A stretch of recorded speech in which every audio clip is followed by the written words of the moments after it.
Hi, I'm Jade, and I'm the author of Fate's Tether, and it is time for my recap of weeks 5 and 6 of The Artist's Way. So, week 5 is about recovering a sense of possibility. It says you are going to be examining your payoffs and remaining stuck, and how you will curtail your own possibilities by placing limits on the good that you can receive. So then she kind of goes into talking about like barriers that we kind of put on ourselves, things that we think that we can't achieve because we haven't done enough work or because we haven't learned enough or done things the right way. So basically just self-limiting beliefs. Because this is kind of like a spiritual path to creativity, she does go into a lot about talking about how the universe provides for you. You have to believe that it's going to provide for you. You have to believe that you can co-create with the universe. She says God, I prefer universe. That's just my preference. So she talks about how the universe has lots of money, and so you can ask for big things and you can hope for really big things, and you don't have to automatically limit yourself. So let's say if you were, for example, talking about selling books, you would refrain from saying, I would just like to sell 500 books in the lifetime of my book. I almost feel like she is encouraging your inner dreamer. I almost feel like she's saying, go forth and say, I want to be a $1 million author. I want to sell 1 million books. I want to sell 2 million books. Just something to where you're not limiting yourself by what you think is possible, but by what you want, like what you dream of. So she also talks about finding the river, which she basically just talks about how we are kind of starting to realize that our own, like the self-limiting beliefs that we have come up with, they are keeping us from like actually taking the steps forward and getting into action. So when she talks about finding the river, what she means is that basically you are going to keep walking and you are going to keep trying until the universe flings open a door for you and everything starts working out. So you make those first steps. Basically, jump and the universe will catch you. I essentially think that's what she's trying to say, but perhaps in a less scary metaphor. So then she talks about the virtue trap. I thought this section was really good. It's not something that I feel like I have thought about a lot, but she talks about how the artist must have downtime, time to do nothing. For an artist, withdrawal is necessary. We expect our artist to be able to function without giving it what it needs to do so. An artist requires the upkeep of creative solitude. Without this period of recharging, our artist becomes depleted. Now, as I'm trying to say that I wasn't thinking about that very much before, I have definitely thought about how, wow, I feel like I don't get enough time. Wow, why I always feel stressed out, and then I push myself to work. And that's kind of how I've gotten through Fate's Tether and Fate's Favor, is just work. And every free moment that I have to throw myself at work. And what I was finding is that I very quickly was getting burnt out, but also I wasn't being able to be as creative as I wanted to, because I was simply just not giving myself enough time to recharge, to feel my creative spark again. And so because I was like not giving into myself, I also was struggling to expand creativity beyond myself and beyond like my current life and my current reality, because everyone knows when you write fantasy, you gotta be in a whole different reality. So yeah, for me, I that really resonated. That was really something that stuck out to me, because I feel like I spend a lot of time ignoring my own needs and not wanting to face the fact that I need downtime, the fact that I need rest, that it's okay to rest, that I'm not being lazy because of it. I think kind of being the burnt out gifted child that ends up getting late diagnosed with ADHD, among other things, is kind of true of that, of not being able to take downtime because you spent so much time being called lazy or forgetting things or having to work 10 times as hard to remember something or to remain focused on it. And then I also was really smart and really good in school, so it was this like kind of paradoxical thing where people would see that I was really good in school and could be really committed to these kinds of things, and then they would see like other things, like I couldn't keep my room clean, or I'd be really forgetful of people's birthdays and things like that.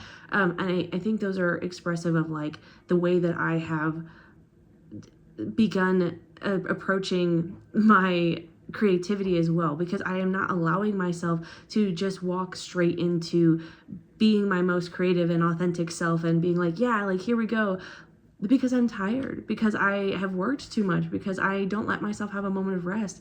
And where I find like whenever I get stuck, and that happens all the time with my writing, where I will reach a point where I'm like, I don't know what to do next, and I get frustrated and I have to walk away from it and I have to throw the book away basically and just get it out of my face. And during that time, it's not easy for me. I'm not like, oh, I don't even want to look at it. I'm like, I want to look at it. Please let me look at it. But every time I look at it, I'm like, it hurts my eyes.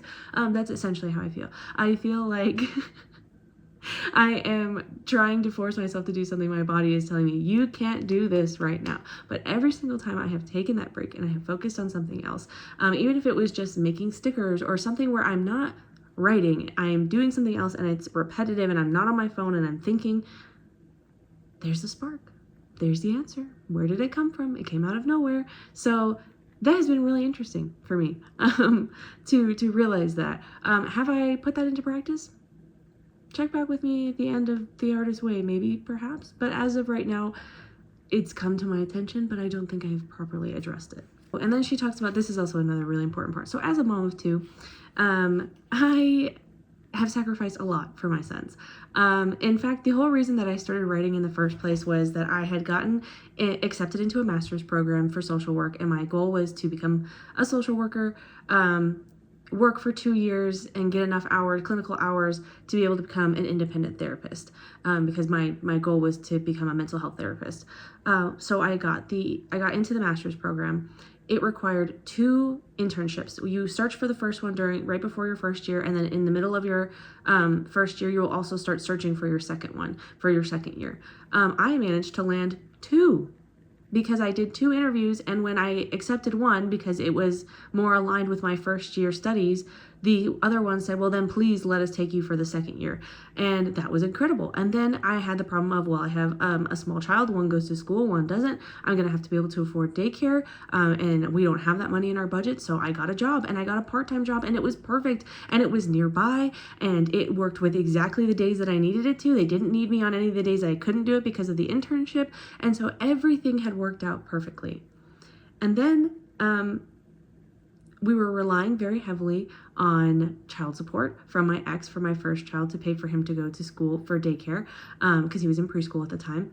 And he got dropped because child support payments stopped. And so I had no other choice but to stay home and to cancel the internship and to cancel all the work and stuff, because we just couldn't afford it. We weren't going to be able to make it work. And the money that I was making at that little part-time job was only going to be enough to literally just pay to put my youngest in daycare and not a dime more. Like, it wasn't going to go towards gas. It wasn't going to be any extra spending money.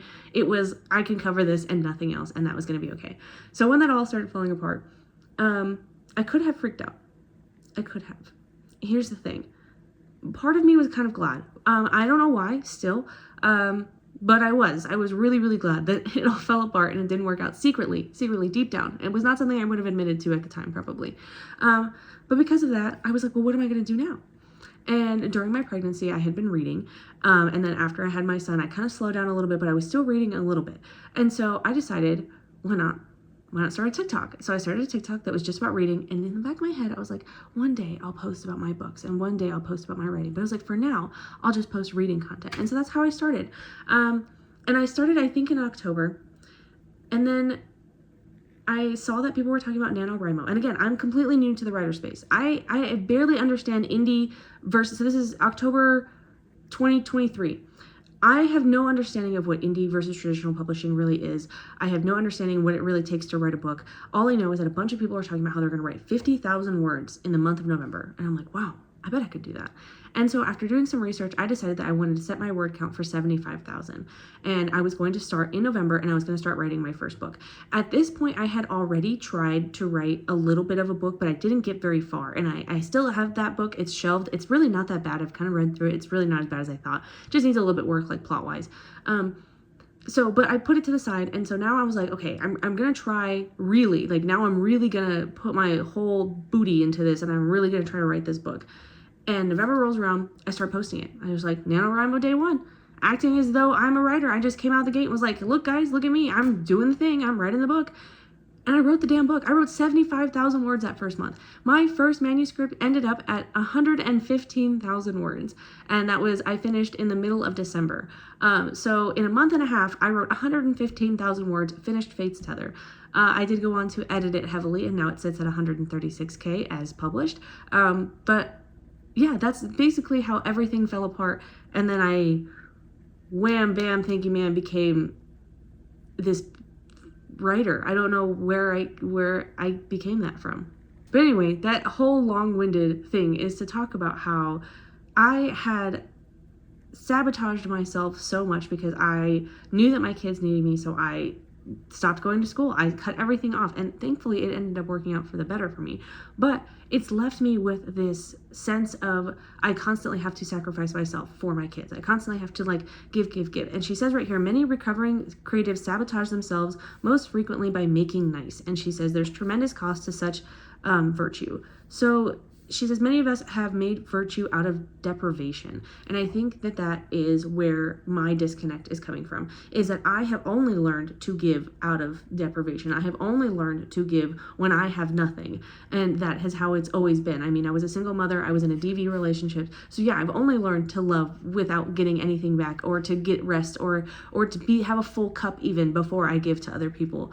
And I think that that's something that I'm really trying to overcome, because I'm really trying to stop telling myself that the best thing is to sacrifice myself endlessly for my children. Because you know what else I've learned since I met my husband and he's poured into my cup a lot?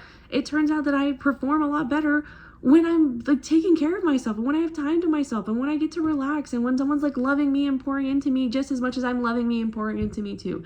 And to not like be giving away my energy to other people, and not giving my energy away to anybody other than myself sometimes. And so that to me has really, really rang true, that I think at a certain point we are so committed to this idea that like, oh, what this person needs me, but this person needs me, that we're prioritizing everyone's needs over our own. And sometimes I think we need to stop and ask ourselves, like, am I doing this for somebody else, or am I doing this like truly for me? And if it's for them and it's something big, like it's their graduation and they worked very hard and they didn't think they were going to graduate, now here they are, yeah, go to that and put your writing down for, a moment. But if it's like, come to this dinner with us and it's not going to be that consequential if you don't go to the dinner, stay home, right? Do those kinds of things and feel good about it. That's the other part. You can't take the time and then guilt yourself all the way through it. Trust me, I've tried that route. It doesn't work. So take my advice. You can't guilt yourself at the same time that you're trying to take time for yourself. So take the damn time. Keep telling yourself every time the thought comes up, like, oh, I shouldn't be. No, shut up. I can, and I will, and I'm going to. So do that. So to get into some of the tasks, the first task that I did in week 5 was the reason I can't believe in a supportive universe is, and list 5 grievances. So some of mine were like, I've been beat up and treated really badly. It feels like there's so much bad that's happening in the world and I struggle to make sense of it. The rules seem so inconsistent. What works one day doesn't work the next. What works for me goes off without a hitch for somebody, or what doesn't work for me goes off without a hitch for somebody else. The connection that I have to the universe while on my own is very strong, but I struggle to see that reflected in the world around me. So I feel like, okay, I guess I'll just talk about it because no one's even going to really watch these videos anyway but me.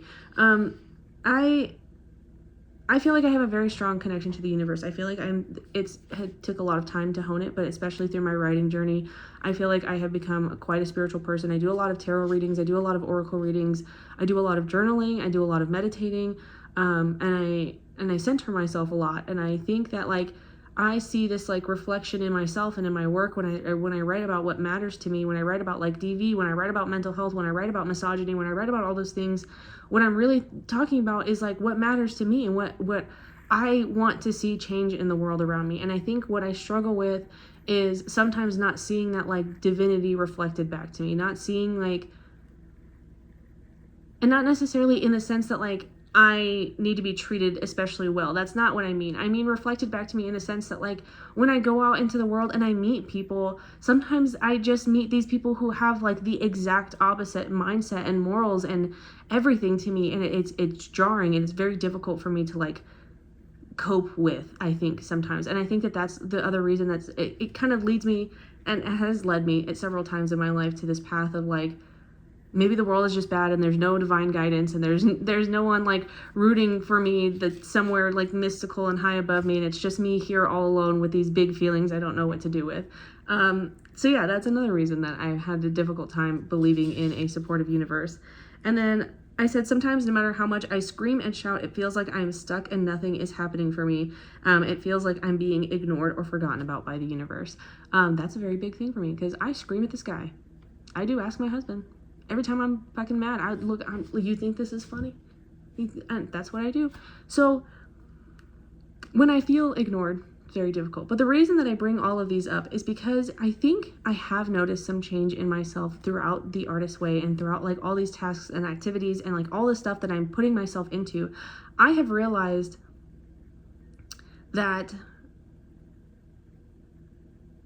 the light that I see inside of myself the light that I see inside of myself is beautiful and it matters, and I can make a difference even though I'm small and I'm just me. And if all of us are small and just us and we do little small things for each other, those things will like compound and get bigger and snowball into like bigger movements. And so I think that that's how I've been kind of like trying to navigate these like difficult feelings, is like also telling myself like, yes, politically there is so much going on in the world right now. There is so much bad and negativity and cruelness that I just don't like seeing. But then I'm also seeing a lot of people who are fighting for good. And I am starting to see like that divinity being reflected back to me the more that like I am searching for it. Then the next task she had was list 5 imaginary lives. Have they changed since the last time you did them?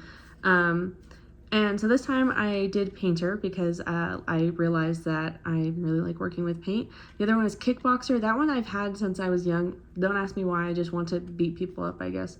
A journalist, that was another one that I had. I was in a journalism class and we got to read the announcements for the school in the morning. That was always a lot of fun. And yeah, those are just some of the ones that I listed. So then another task was the ways that I am mean to myself. And this one was not a hard task. This one was not difficult for me to list all the ways out. So I guess I'll just read a couple of them. I'm too hard on myself when I am not productive or don't get something done. We've talked about that. I don't take enough time for self-care each day. I push myself to the point of burnout because I feel like I have to be productive. I shame myself for my mistakes and I'm harder on myself than anyone else. I let other people's judgments of me cloud my perception of myself. I don't give myself the proper time to feel and heal my emotions. I don't give myself enough credit for how far I've come. I don't celebrate my accomplishments and achievements the way I deserve. I put unfair expectations on myself to fix things that I can't. And I don't trust myself enough to handle life as it comes at me or trust myself to make my dreams come true. And I think that this was a really important exercise because while I may have known all of these things about myself and I have known that I struggle with these things, writing them on paper forces you to reflect. It forces you to literally look at the way that you think. And it made me realize that I have a deeply self-aware understanding of the way that I treat myself and yet do nothing to fix it. And that is a very big sign of difficulties, I think, still with like self-worth. And I do definitely struggle with that, especially when it comes to my writing. Definitely big imposter syndrome. Every single time I sell a book, I'm like, did I just sell a bad book? And so I think that through this, and at this time of that week, I was really focusing on learning to accept that I have to trust myself and learning to accept that like no matter what,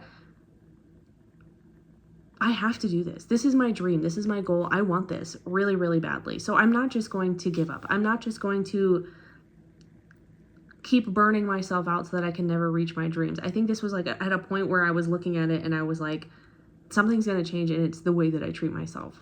So for the week 5 recap, she asks you for your morning pages, how many days did you do them and are you starting to like them? So I did do all 7 days of week 5. It was really, really difficult. I struggled to slow down enough to kind of get things done. I have an event coming up next week, which I'm really excited about. And there's just so much going on that I haven't really been able to like get myself to sit down long enough to do the pages, but I have tried really, really, really hard. I have experienced the 1.5 page truth point, which she talks about, which is once you've done a 1.5 page, your thoughts kind of shift to just like from random things to more about like the stuff that actually matters and the stuff that you're like trying to get to the root of. And I have definitely noticed that. I do think that absolutely right around the 1.5 page point, I go from just complaining about random things or just whatever kind of enters my mind to getting back to thinking about like my creativity and like what am I doing this for and like what am I hoping to achieve and who do I hope to become through this experience. I did not do my artist date for week 5. We don't have a car right now. Even as I'm recording this and I'm in week 7, I don't have a car. So couldn't go anywhere. It does really suck because I was really hoping to like fully commit to the Artist Way and to do my little artist dates. But it just is what it is, and we have to roll with the punches. Did you experience any synchronicity this week? I think the synchronicity that I experienced this week was I was really hoping to get on a panel for that event that I was just talking about. It's the Enemies and Lovers by Tea and Tropes events. And she was announcing all of the panels, and I was really, really nervous that I wasn't going to get on one. And the day ended, and I didn't get on one, and there was one that I had applied for that I didn't get, and I was like, oh, that sucks. But then the next day, I was announced on one, and it was the one for self-publishing. So I'm going to be on a panel that's for everything you need to know about self-publishing. And to me, that felt like a synchronicity, even if I didn't really want to admit it at the time because I'm a little bit grumpy. I think that for me was a synchronicity because I chose self-publishing and I have gone full force on it, and I keep reminding myself that this is the path that I love being indie, that I love being an independent author. I love not having anybody tell me what to do and being able to do things the way that I want to do them. And so to be on a panel that's literally just talking about my favorite thing, my special interest, felt like a synchronicity. So for any issues that were significant to your recovery, I did bring up the fact that I was really struggling with not wanting to or being able to get myself to work on my book. So every time I would sit down, I was really, really, really struggling. And I even say it right here, what I'm really struggling with is perfectionism. And that's funny because that's kind of a topic that's in week 7, which I'm currently on as I'm filming this. I always need things to be just right, or I feel like they're not going to be good enough. And so, yeah, I just got to this point where I realized that my block is just me. That my block is just, I'm telling myself that it's not going to be good. So yeah, why would I even try? And that's kind of where I was at the end of week 5. So week 6 is about recovering a sense of abundance. This week, you will tackle a major creative block, money. She goes on to say, most of us harbor a secret belief that work has to be work and not play, and that anything we really want to do, like write, act, dance, must be considered frivolous and be placed on a distant second. And there's this really, really sweet part that I like when she goes on to talk about looking at the universe's creation. It's pretty clear that the creator itself did not know when to stop. There's not one pink flower or even 50 pink flowers, but hundreds. Snowflakes, of course, are the ultimate exercise in sheer creative glee. No two alike. The creator looks suspiciously like someone who just might send us support for our creative ventures. And it's all under this idea that you are not frivolous for asking for more art supplies or for better art supplies or for wanting a new keyboard when you are writing because you just want a fancy one. I think so often we get into this mindset that art isn't going to pay, that we aren't going to be able to make money with it. And yet there are so many examples of a really incredible artist that maybe we don't think of them in that way. Maybe they're not a traditional chisel sculptor. But there are creative ads that we see all the time. There are images that are created on magazines and on social media and just in our everyday lives and advertisements that we are constantly being exposed to that do make a lot of money. And we see singers make a lot of money and we think oh, the only way that I can make it in a career with music is to become a singer. But then there are producers who make lots of money. And so that I think just getting around this idea that to be creative is to be broke. She also says creativity is not and has never been sensible. It begins with getting into the now and enjoying your day. It begins with giving yourself some small treats and breaks. This is extravagant, but so is the universe, is a good attitude to take when treating your artist to small bribes and beauties. Remember, when treating your artist, you are the cheapskate, not the universe. As you expect the universe to be more generous, the universe will be able to be more generous to you. What we really want to do is what we're really meant to do. When we do what we are meant to do, money comes to us, doors open for us, and we feel useful, and the work we do feels like play to us. So then she goes into talking about luxury, yearning to be creative and refusing to feed that hunger in ourselves so that we become more and more focused on our deprivation. A little authentic luxury can go a long way. So this was, again, I reached a point where I was really irritated with this message about money because, like I said, we don't have a car right now, so we were struggling a lot with money as well. We don't have a lot extra, and when we do, I immediately try to run and spend it on my book because that's just how I've been. But I think what was really interesting is that she really hones that this luxury needs to be authentic. And that doesn't mean that you are going and you're buying the most expensive keyboard. Maybe you just buy a small one that's cute and you like the color. Or here, she talks about how someone really likes raspberries and how she loves to put them on her ice cream. She loves to eat them in the morning with her breakfast. Sometimes she just has a couple as a snack. And she used to think it was ridiculous to spend so much money on berries. And then she realized, wait a minute, it's basically $12 for so much joy that I'm getting every time I have these raspberries. And I think that's such a really important distinction, is that the luxury isn't necessarily the higher price point, but the thing that brings you the most fulfillment. Like, you feel luxurious when you get it. So maybe it isn't like buying a whole brand new outfit so that you can walk around feeling snazzy, when that's not really what you're looking for, and instead buying a really pretty journal, like one that you normally wouldn't buy because it's a little too expensive, but you really like the cover and you like the way the pages feel, so you buy it. And so then you find that you're spending more time journaling, and so you're being more authentically luxurious to yourself. She also says we are often threatened by the idea of spoiling ourselves, and I think that's very true. I think we often think maybe we want to, we have that knee-jerk reaction, but I also think we shut ourselves down when we get to that point too. We're like, oh, I really want this like thing, and then we look at the price, and then we look at our lives, and we think like, probably can't afford it. It's pretty expensive to want this. And I think that it was really interesting that she spent so much time focusing on the idea that you are allowed to have luxury, you are allowed to have nice things, you're allowed to want those nice things, and not having them isn't necessarily a reflection of like never going to be able to have them. And I think that that has been a good change of mindset for me. So I did have a kind of big revelation while I was in the middle of this week. There was a lot of tasks that weren't really like long writing ones, so there were some of them that I just kind of ended up not doing. But one of them was any changes in your financial situation or your perspective on it. Any new, even crazy ideas about what you would love doing. And I said, any changes in my perspective? Yes, I have stopped giving a fuck. I said, I trust the universe. That is really where I was. I have already made these decisions to try and go to this book event. I have already made the decisions to buy my books and buy all the supplies that I need for it. And so, yeah, I just said, screw it. Like, there was so much that was going on during week 6. There were so many things that were falling apart. And I was just sitting there like this little rock in the storm that was like, the universe provides. Like, I will be okay. And yeah, and so far it's working out. So, okay, time for the week 6 recap. How many pages did you do this week, and have you used them to think about creative luxury yet?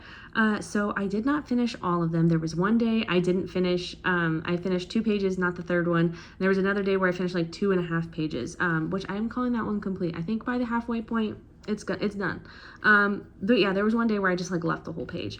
I do think that I have been starting to use them to think about creative luxury because I've started thinking about like plans of things that I want for the future. And then did you do your artist date? Obviously, no, I still don't have a car, so I did not do my artist date again. It was really frustrating, but I did my best, and there's only so much that I can do. So did you experience any synchronicity this week?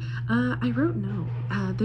Last week was kind of a rough week for me. Like I said, there was a lot going on. So I don't know that I feel like anything really stood out to me as like having worked in my favor. But yeah.